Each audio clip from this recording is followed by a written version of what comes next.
Olá! Hoje no TecnoYou eu trago as primeiras impressões do Realme Buds Air 2 Neo. Com a caixa em mãos, percebemos um design bem impactante e com as principais informações sobre o produto. Podemos destacar aqui cancelamento ativo de ruído, 28 horas de música, drives dinâmico de 10mm e o modo de transparência. Na sequência, temos um case pequeno com um botão na parte interna, mas não temos aqui LEDs indicadores de bateria.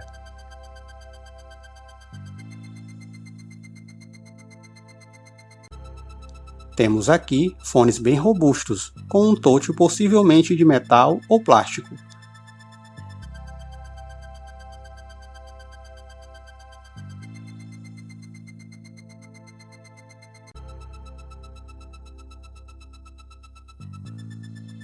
Temos no total de 3 pares de borrachinha e por último um cabo USB tipo C na cor amarela.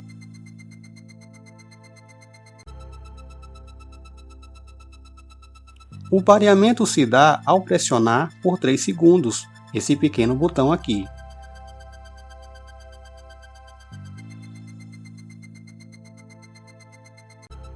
Note que a luz verde começa a piscar.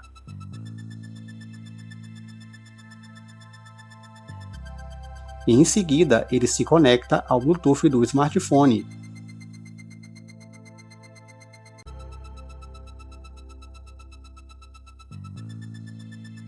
E para finalizar, o cancelamento ativo de ruído é de impressionar. Explico para você no review. Vamos ficando por aqui. Se gostou, deixa seu like e se inscreva. Tchau!